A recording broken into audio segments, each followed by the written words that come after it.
Good morning, welcome to Daily Justine Live. I'm a few minutes early again because I just like to make sure this thing is set up. And I'm also getting my stuff together here because when I was watching the news today, oh my god, the M&A activity right now is off the chain. And by M&A, that's short for mergers and acquisitions, and that's basically big companies buying other big companies and becoming like a super company, and that's what monopolies are. So anyway, and then I was, you guys have mentioned you wanted to, I mentioned once, I mentioned I was like, what if healthcare is in a bubble? Let's talk about that a little bit today, because there was some M&A in healthcare today, and I wonder if it's like because Hillary Clinton's saying that she's going to do some stuff to healthcare, so please let's talk about this, because this is actually a topic that this whole healthcare thing, this healthcare problem, has been a thorn in my side for basically my life. It's actually, I can sit here and, what time is it? I can, I think that, alright, I have a minute before this officially starts. I just want to say that I blame these healthcare problems for my MS worsening, because there were a few years, the past couple years before I had any health insurance, that I wasn't getting care for my MS because I couldn't afford it. And I couldn't afford health insurance. I also couldn't afford the penalties that started being laid on me because I wasn't buying health insurance. I mean, the whole thing. Alright, it's 10 a.m. now, so welcome to Daily Justine Live. I'm going to try to keep this succinct because boy do I ramble sometimes. I just have so much to say today. And today I wanted to talk about the possibility of healthcare being in a bubble. And this is not a new concept that I've thought up. This is something that I feel like has been an issue since before Obama. I'll get into it. But I feel like this is, and when you think about a bubble, I guess what's most famous is think about the housing bubble. The thing about the housing bubble was the problem wasn't just that houses, when the bubble popped, it wasn't just that houses lost their value. That wasn't even that wasn't even the only problem. Because the prices dropped, people lost their companies, they lost their jobs, a lot of people were employed, maybe by a development, anything related to, they used to enjoy the housing boom. Now all of a sudden people weren't buying houses, or at least at the price they used to buy houses, and that's what the problem was. It wasn't so much all the value people lost in their homes, though that was an issue too. The issue was people losing their jobs because of those homes losing value. Because that's what happens. And an entire industry got built up around these prices are going up forever. And I see a lot of similarities with healthcare, because prices have only been going up for both healthcare and health insurance. Health insurance is going up because healthcare is getting expensive, or healthcare is getting expensive because insurance is it's like a, who knows. But the point is that it employs a lot of people. How many people do you know are employed in healthcare? A lot of people.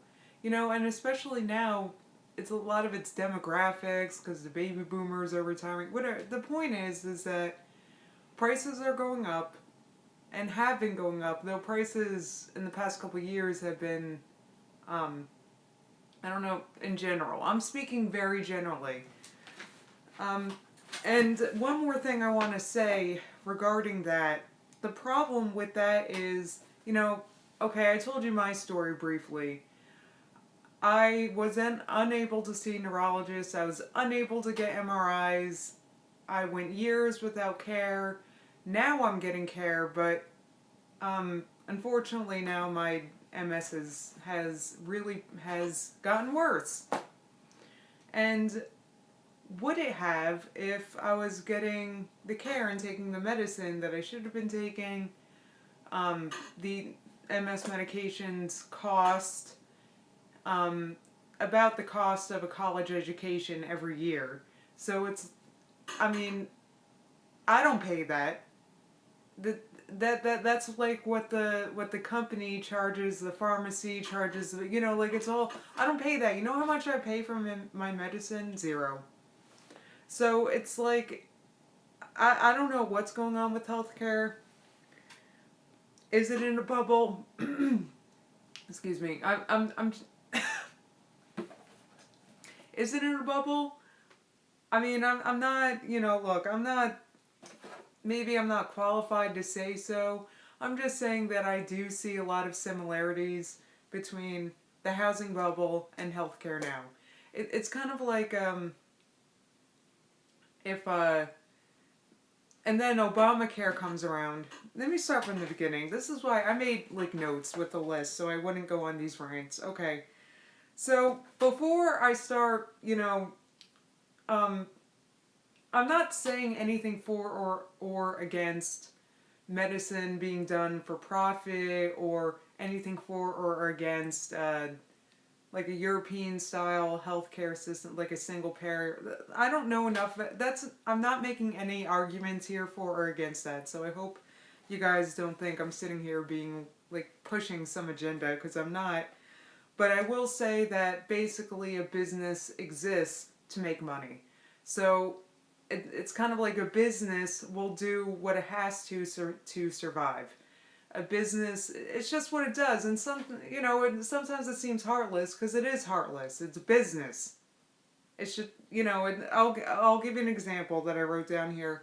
The company that I worked for, um, I had to leave not even last month in July. Wow. Anyway, I had to leave due to my MS problems, but I worked for uh, uh, I don't know if I want to say my company's name right now. No, that's big. Nobody watches this.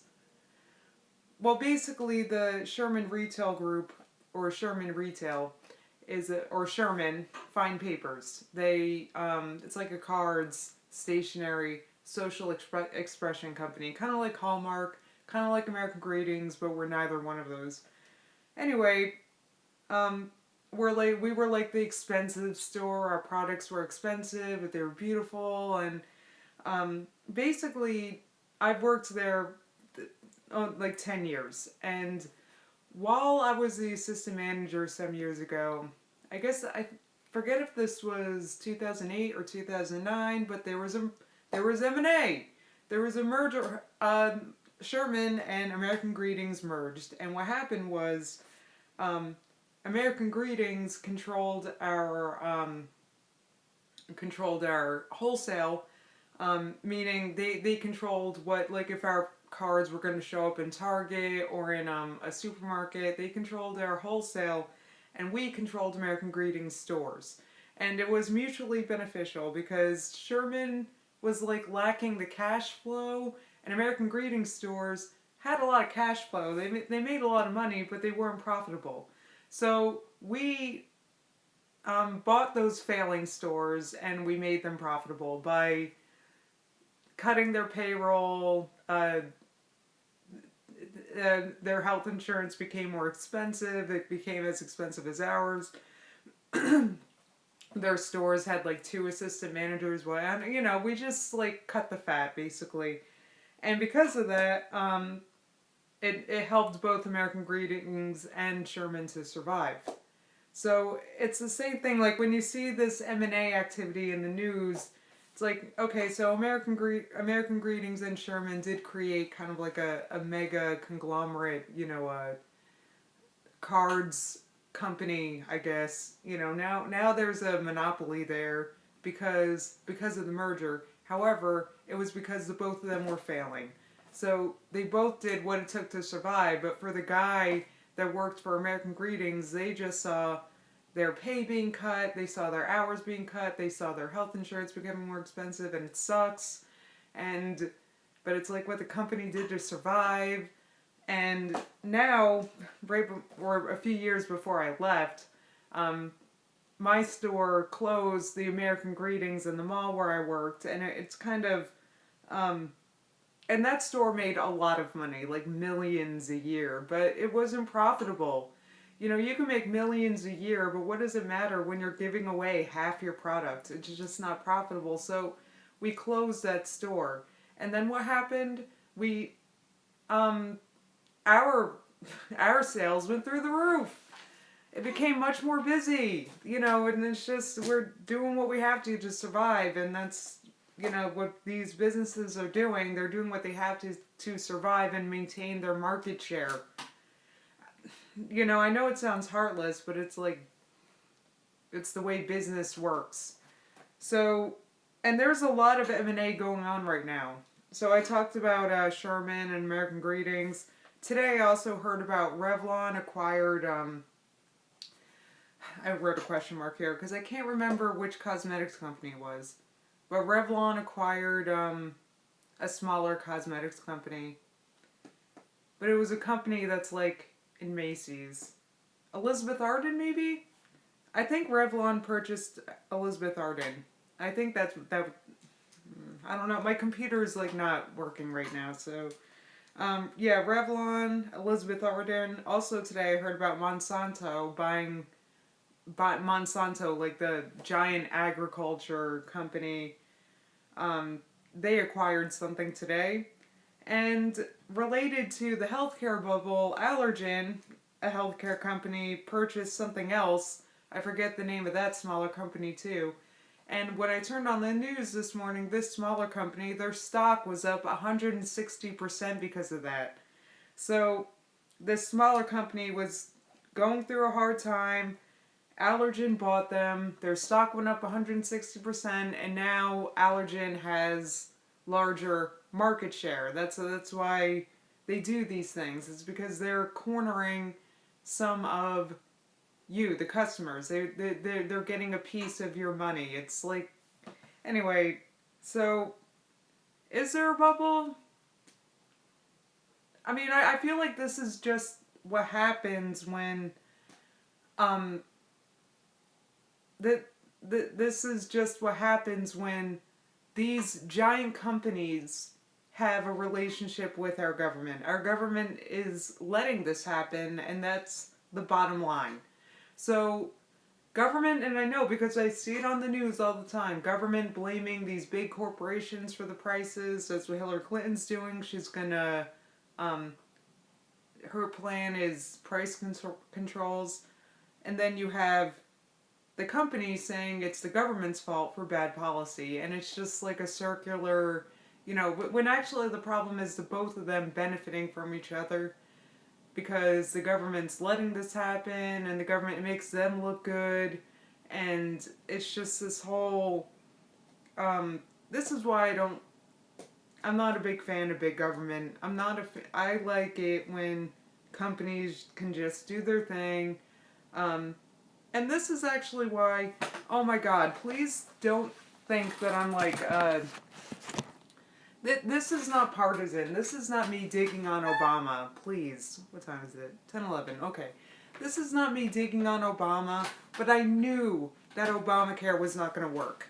Why? Because it wasn't addressing the problem, which was the rapidly rising price of healthcare. What Obamacare was forcing you to buy health insurance. It was a mandate. That's all it was. And I guess they were hoping that supply would increase with demand. I don't know why or what their economists were thinking. Why it would bring down the cost of healthcare. Actually, no, that wasn't even addressed. I think what was addressed was X number of people don't have healthcare, so let's address that. Let's mandate it so people have to buy health insurance. And then what happened? I'll tell you what happened. What happened was, first of all, I remember back in the day, after it was passed, do you guys remember that whole debacle? Like, we'll find out what Obamacare is after it passes. During that time, it became the ACA, and now the ACA is Obamacare again, all of a sudden. So I don't even know what to call it, but this mandate, us being forced to buy healthcare, what did it do? Did it make healthcare less expensive? I can tell you, for me, I don't pay anything for my healthcare because I'm poor. So I feel actually very incentivized to remain poor. Also, I would lose my health insurance not only if I made more money, but also if I got married.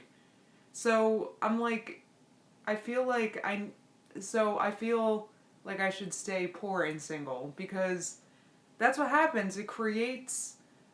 Um, it creates a class of people dependent on the government. But at the end of the day, I need my health care. I need these expensive prescriptions. I need MRIs once or twice a year to know how my disease is doing, is progressing. And the MRIs, unfortunately, there's just no more accurate way to measure disease activity with MS. You need the MRI, and it's expensive.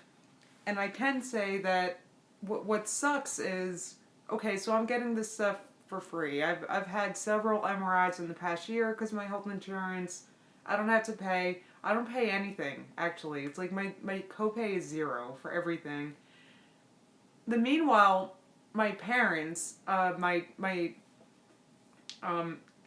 I know with, that has more income or a income period, they, healthcare is like their single biggest expense. One of my best friends, I used to work with her, and at my old company that I just talked about, half her income goes to her health insurance. Flat out half. That's how much health insurance is costing her just for herself. And she has no money for nothing because she's also paying she's still paying her student loan, she's still paying, it sucks. And then you have news articles coming out like, oh, why aren't lazy millennials buying houses? Are you kidding me? Because they're spending all their money on healthcare. Because they have to. Otherwise, they're going to get, they get a penalty, a tax penalty, and then they owe it when they file their taxes. And it's like really not helpful. My younger sister also has a chronic disease, like I forget what it's called. She gets brain bleeds. It's serious, and she needs MRIs too. But unfortunately for her, she has a job that pays decently. No, she's not rich. Trust me. But she has a job with, like she makes more than poverty wage, I guess. So because of that, she wouldn't be able to get my insurance, and she has to.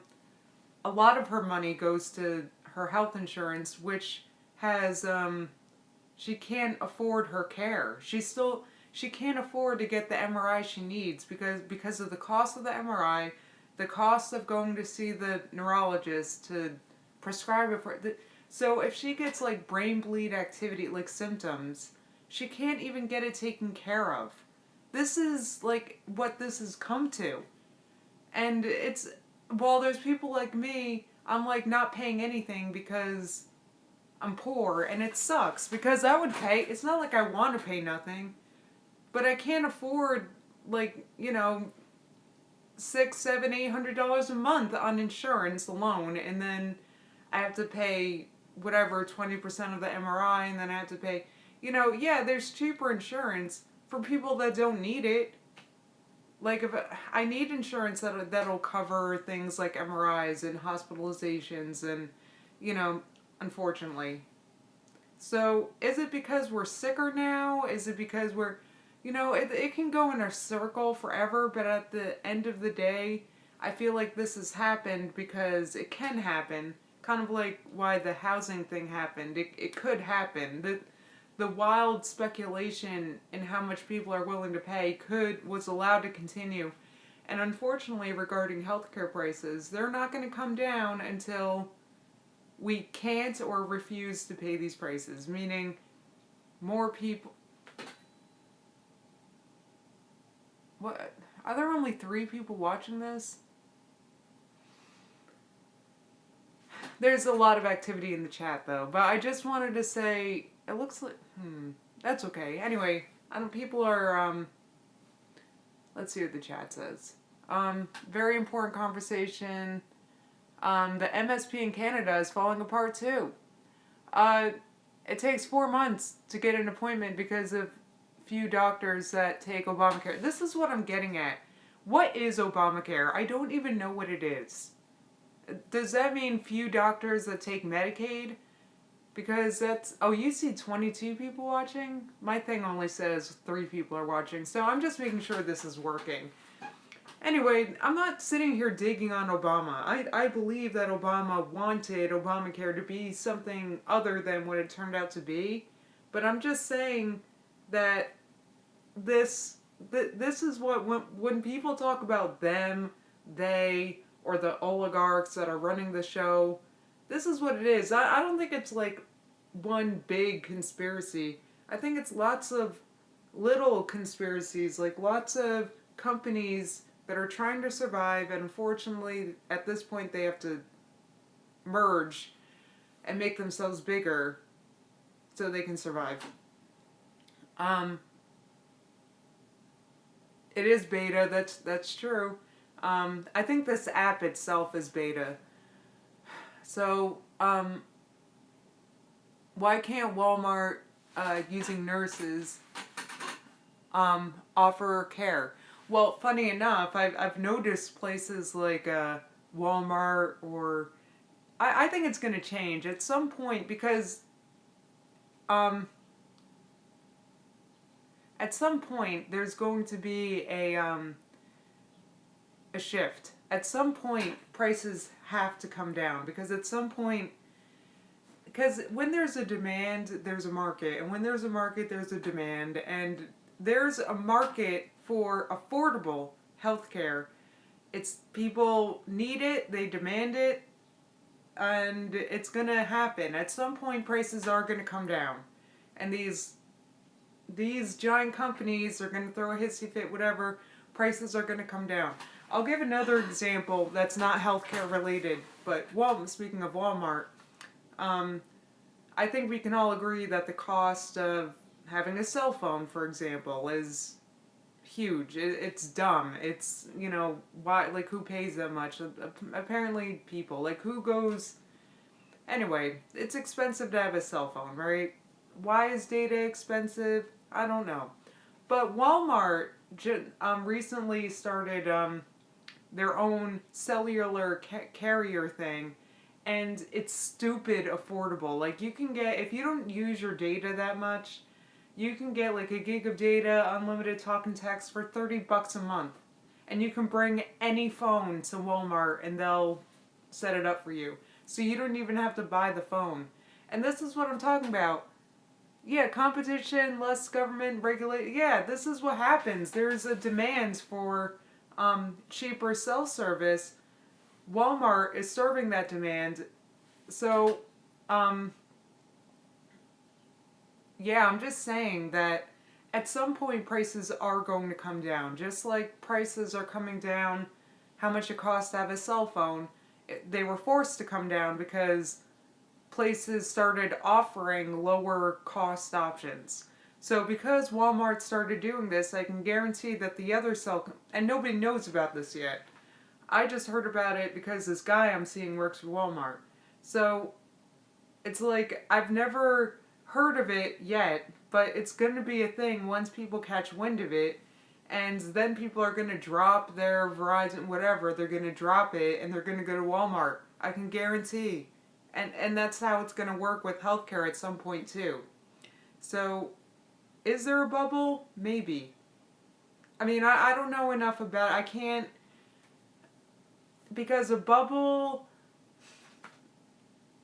I'm not sure what the difference is between a bubble and just an environment that encourages prices rising, because there's always an incentive to have a higher price, because a higher price, you can do so much more than that than if you're selling a $2 product.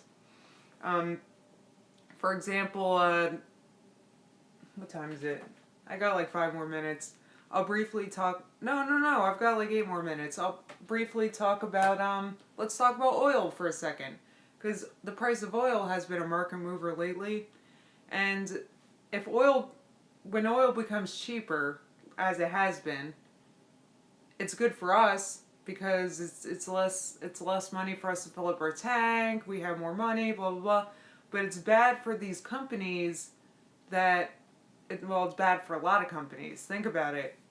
So, and now, that's a popular thing that was on the news this morning too. Like, oh, the stock market's going down because oil is going down again. So, because a drop in oil prices indicates like less demand for it, and maybe like a global slowdown, like around the globe, people buying less stuff or moving less product, whatever. The point is that these higher prices are good and bad. With the higher price, you can. The idea being, okay, with the higher price, it's good for the economy because then you can employ more people, do more things with it. But unfortunately, in an environment like we've had lately, a higher price means a higher payout to the CEO. It means, yeah, so that sucks. And it's just what happens. I mean, it's a bummer, but that's where we're at now. Uh, so, and it's funny because now I'm just enjoying watching the healthcare companies scramble like they have been. So, yeah, because I've got no sympathy. Like I said, I've really, really had a hard time because of these high healthcare prices. I was unable to take care of my MS for years. So I have no sympathy. And, if the prices have to come down, people lose some jobs, it's like, I don't know what to say. It's like that's where we're at right now. It's a double-edged sword, these prices coming down, because I think if the prices of healthcare, of receiving healthcare, actually come down, there will be consequences for that. So it will affect our economy because it employs a lot of people. Um, so FYI, guys. Um, wow, you just made me money by mentioning oil. How? That's good. I'm glad. Oh yeah. Well, oil's been declining. It had kind of like over the summer kind of stopped declining, but it's back on the decline because there's no demand for it. I hate to say it, but it's like it's actually there's if I wanted to really gloom and doom up this whole stream, I really could, trust me, because there's a lot of um, bad indications right now that the global economy is not good. And it's not just the price of oil, it's the price of transporting product across the oceans. It's become almost impossible because of less products coming through. The prices are going up. It's this whole thing. So, this, at some point, prices are going to be forced back down because there is demand for these things, but people just can't afford them right now. So at some point, the market is going to force these prices to go down. So, and that's the problem with 27 watching now. Why does it only say 3 for me? Anyway, that's a problem that I see with the government becoming involved in healthcare prices all of a sudden, because who's to say, all right, so she'll or her campaign is saying that they want to have price controls regarding healthcare, but what does that mean? Where are the prices going to be controlled? Are the prices going to be kept where they are now? What does that mean? We don't know what the implications are. We don't know, it's like I said, it's the same thing with Obamacare. We'll know what it is once it passes. That sucks. I don't like that. So this is why I kind of don't like anyone. You know, I'm not saying that Trump is a prince, okay? I'm not deliberately not taking sides here, but what I am saying is that I I'm beside I don't know. I don't know. I'm like floored daily, basically. Um, I need a slot on television. I wish they wouldn't put me on television because my teeth are messed up. It doesn't look messed up right now. They look fine now. But oh my god, if this were a higher def camera, I don't know if I've got the face for TV. Plus, I got a pimple right here, and you guys can't tell because this is low qual. I mean, if this were a higher qual, you would see my pimple, you would see my tooth, you would see my and the tooth is like it's discolored because it got bruised damaged. So it looks like basically white. I have to have the tooth replaced. It's like this whole thing. I don't think they would put me on TV. Plus I'm not um I don't nah, I don't think I would go on TV. I wouldn't want to go on TV. Why go on TV when you can have a thing on the internet? Then I can make my own money. You know, if I were famous on TV, then I had to give money to this person, that person, this. You know, as it is now, I get to, or a person can make their own money on the internet. As it is now, I don't know because apparently we sold the internet to the UN. I don't know much about that. I could do a podcast. I did have a podcast. Though the podcast, I could podcast these videos. All right, that was my healthcare bubble rant. I have a minute or two, so I'll just look at the chat at this point. Yeah,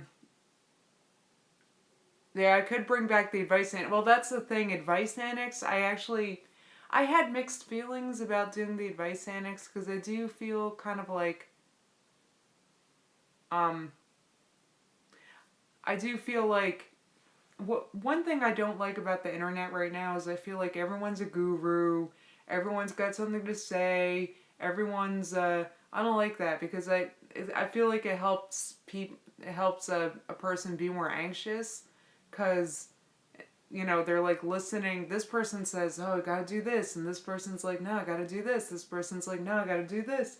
And it's like you know, for someone who has no idea what to do about something, it just gets lost. You know, one thing, for example, you know, I feel like every YouTuber's got something to say about, should I go to college? That's a personal, that depends on, you know, only you know if you should go to college or not. I can tell you for me, it would make no sense to go to college because I'd have no idea what I don't know. But for somebody else, say somebody wants to be like a biologist, then, you know, something in the sciences, then it would make sense for them to go to college. You know, I don't know. It's a personal thing. Who am I to say whether or not someone should go to college? So, the advice thing, I feel like everyone's giving advice, and I don't know if I want to contribute to that. Too much info at the same time, causing like insight overload. I've heard that. Um, yeah, so that I don't know. I loved doing the advice annex, but I do have I got a degree in realism. I've lived a life. I've helped to run a store. You know, so I've been through. College is a scam. Well, college is it's expensive. So you know, if I can't help but think of things like, okay, if I'm putting X dollar investment in something, how much return can I expect back? So if I think of it that way, it's kind of like my friends and my sister that I mentioned before that spend half their income on healthcare. The both of them also got student loan bills every month that exceed $500 a month. How much are they making a month? So, you know, it's like a cost benefit thing. Um, you're not happy with your degrees and years of wasted time. I mean, I feel like anything I feel there's so many things I could learn to do on the internet. Like I wouldn't need to go to one thing that I would love to do is if I had the money to trade. I feel like if I were trading, if I had a trading account, I would have made a lot of money the past couple years because I make bets in my head. It's like a game I play with myself. It's a part of why I watch the news but I don't need a degree to trade. There's the internet. I don't know. But it depends. Who am I to say? Honestly, who am I to say? Pay attention to your own intuition. But it's hard because the younger person also has like their parents' input to listen to, and it's like, so I didn't want to throw input on top of input. You know, that's why I felt weird about doing the advice annex because I noticed everybody else giving out advice, and I was like, I'm not helping nobody. I'm very sensitive about the idea of contributing to noise. Um, Self-educate. You can study anything online. It's true. One thing I want to go back to learning Spanish. For no, it's something I was really good at Spanish when I was in school.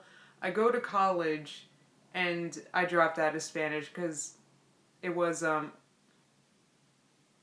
actually the problem was I had to take a placement test, and I placed into a class that was like juniors in college, and the class was way too hard. I mean, I got there, and the professor was it was entirely in Spanish. It was too much, and I mean, I should have taken on the challenge and stuck with it, but I didn't because I had other things going on, and I don't know. It was just something I was interested in because I think Spanish is a really cool language, and now I forgot most of it because this was a long time ago. Because I'm old. College was a long time ago. I can help people find themselves. What does that mean? I don't know there's no finding yourself. I hate to say it. Well, no, no, no, no. That's terrible. And I'll say this and then I gotta conclude this. I could help them with Spanish. I did in high school. I was like Spanish queen in high school. I was um excellent at Spanish. I would help people after school. I would and unfortunately, I think the problem was I had the same teacher all 4 years I took Spanish, and he was excellent. And the problem was that he was so good, and he would teach me like he would know about the loops that they throw at you and like placement tests and stuff. So when I took this placement test, I was prepared, and like just with like I don't know. So I placed into a class that maybe I was good at reading and writing, not so much communicating it, and the test was written. So it was like I did really well, and but then I stopped. It got to a point where it got harder, and then I gave up, and that's not good. Anyway, Spanish. That's like a real world thing. That's something that's an asset. That's like something I could use, especially maybe I can help build the wall. People just go to college with no end game in mind. Well, yeah, some people do. I mean, let me tell you what. When I was in college, I had the most fun in my entire life. That's one thing I can say. I was involved in activities when I was in college that honestly the most fun I've ever had in my life. And I was an art major. I was a painting major, and I was involved in activities that had nothing to do with art. It was like politics, and it was the most fun I've ever had. I have very fond memories of college. However, it's not that was college. It didn't really. Then I left college, and then a year later I'm diagnosed with MS, and I don't know. It actually feels like a part of my life. It feels like its own little bubble. It feels like totally separate from the rest of my life. It feels like I'm kind of not sure why I was there, and it was fun. It's good memories, very good memories. But that's it. um Well, never say never. I know some who went back at 50. Yeah, I mean, if I ever have the inclination to go back, I would. And I did have a feeling a few years ago. I was like, damn, I should get because I'm not dumb, okay? I taught myself HTML back when the internet was new. I was like 11. And so I was thinking I thought it'd be smart to get into coding, like medical coding, but nowadays I tried to study that, but I couldn't get um, help to go to school for that, like financial aid, because the programs are all part time and financial aid is for full time studies, and it's just a certificate. It's not a degree, and it was I couldn't get help, and these programs cost as much as, like they're over $15,000 just to get a certificate to medical code. Who wants a student loan? Yeah, at 70, at any age, especially, I have a friend that does medical coding, and she does where are there free online coding classes. That is something I didn't free online coding classes. I've found online coding classes, but they are not free. And anyway, but I've also thought that this is a job that's probably going to be outsourced sometime soon.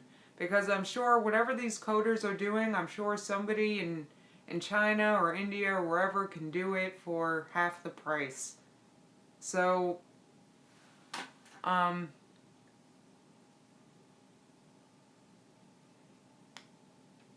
codeacademy.com is free, but it feeds you the answers too much. Alright, Bruce, I'll see you later.